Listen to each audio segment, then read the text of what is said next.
നമ്മളിന്ന് ഉണ്ടാക്കാൻ പോകുന്നത് ഒരു വൈറ്റ് സോസ് പാസ്തയാണ്. അപ്പം അതിന് വേണ്ടിയിട്ട് പാസ്ത ഉപ്പിട്ട് വെള്ളത്തിൽ ഇതുപോലൊന്ന് വേവിച്ചെടുക്കണം. പാസ്ത നന്നായിട്ട് വേവിച്ച് വെച്ച് കഴിഞ്ഞിട്ട് നമ്മൾ അതിലോട്ട് ആഡ് ചെയ്യേണ്ട വെജിറ്റബിൾസ് നമുക്ക് ബ്രോക്കോളി ആഡ് ചെയ്യും. ഞാനിപ്പോൾ ആഡ് ചെയ്യുന്നത് ബ്രോക്കോളിയും ഇതുപോലെ വെള്ളത്തിൽ ഉപ്പിട്ട് വേവിച്ച് വെച്ചേക്കുവാണ്. പിന്നെ സുക്കിനി പിന്നെ 2 കളറുള്ള ക്യാപ്സിക്കം, റെഡും യെല്ലോയും. നമുക്ക് മഷ്റൂംസും ഒക്കെ ആഡ് ചെയ്യാം അതിൻ്റെ കൂട്ടത്തിൽ. അപ്പം ഇതിനു വേണ്ടി നമ്മൾ ആദ്യം കുറച്ച് ബട്ടർ ഒഴിച്ച് കൊടുക്കുക.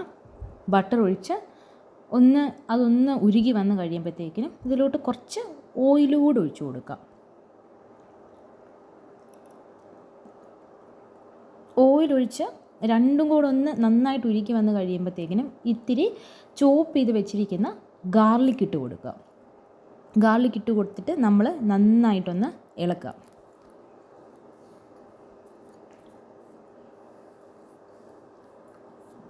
ഞാനിപ്പോൾ വൈറ്റ് സോസ് പാസ്തയാണ് ഉണ്ടാക്കുന്നത് കേട്ടോ. എനിക്ക് ജനറലി ഇഷ്ടം വൈറ്റ് സോസ് പാസ്തയാണ്. നിങ്ങൾക്ക് വേണമെങ്കിൽ റെഡ് സോസ് പാസ്ത ഉണ്ടാക്കാം, പക്ഷേ അതിൻ്റെ റെസിപ്പി കുറച്ച് ഡിഫറെൻ്റ് ആണ്. അത് ഞാനൊരു സെപ്പറേറ്റ് വീഡിയോയിലിടാം. നമുക്കിപ്പോൾ വൈറ്റ് സോസ് പാസ്ത നോക്കാം. അപ്പം നന്നായിട്ട് ഉള്ളി വെന്ത് കഴിയുമ്പം അതിനകത്തോട്ട് ആദ്യം നമ്മൾ സുക്കിനി ഇട്ട് കൊടുക്കാം. സുക്കിനി വേവാൻ കുറച്ച് സമയം എടുക്കുന്നത് കൊണ്ട് നമ്മൾ ആദ്യം സുക്കിനി ഇട്ട് അതൊന്ന് കുറച്ചൊന്ന് വെന്ത് കഴിഞ്ഞിട്ട് മാത്രമേ ക്യാപ്സിക്കം ആഡ് ചെയ്യാൻ പാടുള്ളൂ. നമ്മൾ സുക്കിനിയിൽ കുറച്ച് ഉപ്പ് ഇട്ട് കൊടുക്കുക. അത് വെന്ത് കഴിഞ്ഞ് പരുവായി കഴിയുമ്പം അതിലോട്ട് ക്യാപ്സിക്കം ഇട്ട് കൊടുക്കുക. ക്യാപ്സിക്കം ഇട്ട് നന്നായിട്ടൊന്ന് ഇളക്കി അതും ഒന്ന് വേവുന്ന പരുവം വരെ നമ്മൾ ഇളക്കിക്കൊണ്ടിരിക്കുക. ഇതിൽ ഏറ്റവും കുറവ് വേവ് വേണ്ടത് ബ്രോക്കോളിക്കാണ്. അപ്പോൾ ക്യാപ്സിക്കം വെന്ത് കഴിഞ്ഞിട്ട് നമ്മൾ ബ്രോക്കോളി ഇട്ട് കൊടുക്കുക. പിന്നെ വേറെ എന്തെങ്കിലും പച്ചക്കറി വേണമെങ്കിൽ ലൈക്ക് മഷ്റൂം ഒക്കെ വേണമെങ്കിൽ നിങ്ങൾക്ക് ഇടാം. മഷ്റൂം ഇടുന്നവർ ശ്രദ്ധിക്കണം. മഷ്റൂം ഇടുന്നുണ്ടെങ്കിൽ മഷ്റൂം നമ്മൾ വേവിച്ച വെള്ളം മാറ്റി വെക്കുക. അത് നമുക്ക് പാസ്തയുടെ സോസിൽ ആഡ് ചെയ്താൽ അടിപൊളി ടേസ്റ്റ് ആയിരിക്കും. അതുകൊണ്ട് അത് ശ്രദ്ധിക്കുക കേട്ടോ. മഷ്റൂം വേണ്ടവരാണെങ്കിൽ ഇപ്പോൾ ആ മഷ്റൂമിൽ വേവിച്ച് വെച്ചിരിക്കുന്ന വെള്ളം മാറ്റി വെച്ചിട്ട് കഷ്ണം ഇത് തന്നെ ഇട്ട് കൊടുക്കാവുന്നതാണ്. അപ്പോൾ അത് കഴിഞ്ഞ് നമ്മൾ അത് മാറ്റി വെച്ചു. നമ്മളുടെ സോസിനെ ഉണ്ടാക്കാൻ പോവുകയാണ്. അതിന് വേണ്ടിയിട്ട് ആദ്യം കുറച്ച് ബട്ടർ ഇട്ട് കൊടുക്കുക. ബട്ടർ ഒന്ന് ഉരുക്കി വരട്ടെ, നമുക്ക് വെച്ചാൽ.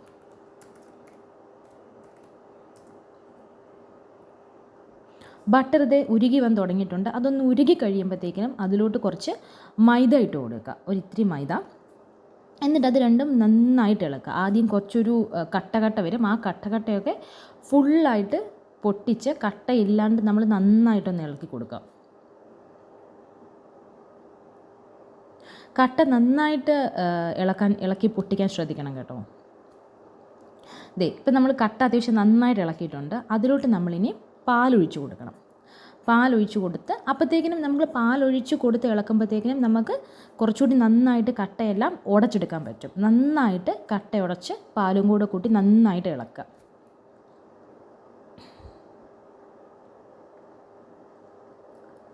കുറേ നേരം നമ്മൾ ഇളക്കി കഴിയുമ്പോഴത്തേക്കിനും അത് സ്വാഭാവികമായിട്ടും ആ കട്ടയൊക്കെ മാറി നന്നായിട്ട് നല്ല ഒരു ക്രീമി ടെക്സ്ചറിൽ നമുക്ക് കിട്ടും. കുറേ നേരം ഇളക്കണം, എങ്കിൽ മാത്രമേ അത് ശരിയാവും. എന്നിട്ട് നമ്മൾ ഇത് ഇളക്കിയതേ ഇപ്പോൾ എനിക്കിതൊരു ക്രീമി ടെക്സ്ചറിൽ കിട്ടിയിട്ടുണ്ട്, ആ കട്ടയൊക്കെ മാറിയിട്ട്. അപ്പം അത് ഇളക്കി ആ ഒരു ക്രീമി ടെക്സ്ചറായി കഴിയുമ്പം ഒരു ഇത്തിരി കുരുമുളക് പൊടി അതിനകത്തോട്ട് ഇട്ട് കൊടുക്കാം. കുരുമുളക് പൊടി പോയിട്ട് നമ്മൾ നന്നായിട്ട് അതും കുരുമുളക് പൊടിയും കൂടെ ചേർത്ത് നന്നായിട്ടൊന്ന് ഇളക്കുക. എന്നിട്ട് നമുക്ക് അതിനകത്തോട്ട് കുറച്ച് ചില്ലി ഫ്ലേക്സ് ഇട്ട് കൊടുക്കാം. ചില്ലി ഫ്ലേക്സും ഇട്ട് നമ്മൾ നന്നായിട്ട് ഇളക്കി കൊടുക്കാം.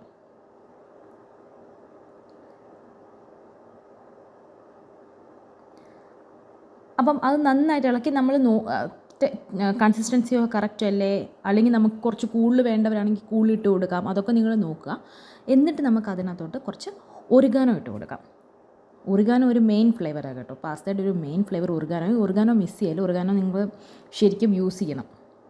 പിന്നെ അതുപോലെ മഷ്റൂം നിങ്ങൾ 100% യൂസ് ചെയ്യണമെന്ന് ഞാൻ പറയും. കാരണം മഷ്റൂം പാസ്തയാണെങ്കിൽ കുറച്ചുകൂടി നല്ല ടേസ്റ്റ് ആയിരിക്കും.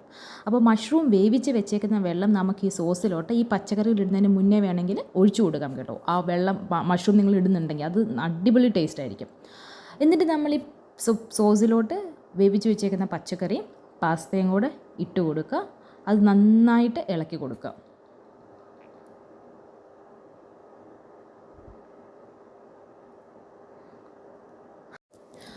അങ്ങനെ നമ്മൾ എല്ലാം ആഡ് ചെയ്ത് നമ്മുടെ പാസ്ത ഇവിടെ റെഡി ആയിട്ടുണ്ട്.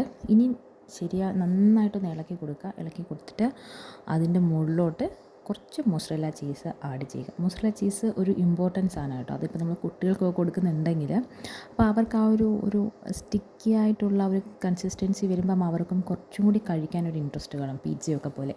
അപ്പോൾ മൊസറല്ല ചീസ് ഒരു ഇമ്പോർട്ടൻറ്റ് സാധനമാണ്. അത് നിങ്ങൾ പറ്റുവാണെങ്കിൽ സ്കിപ്പ് ചെയ്യാണ്ട് അത് ഇട്ട് കൊടുക്കുക. അങ്ങനെ നമ്മൾ എല്ലാം ഇട്ട് കൊടുത്തു. നമ്മളുടെ അടിപൊളി പാസ്ത റെഡിയാണ്. നിങ്ങൾ ഈ വേയിലൊന്ന് ട്രൈ ചെയ്ത് നോക്കൂ. ഇത് നല്ല ടേസ്റ്റാണ്. പിന്നെ ഞാൻ റെക്കമെൻഡ് ചെയ്യുന്നു, എനിക്കിന്ന് മഷ്റൂം ഇല്ലായിരുന്നു, അതുകൊണ്ടാണ്. അതർവൈസ് നിങ്ങൾ മഷ്റൂം കൂടി ആഡ് ചെയ്യണേ.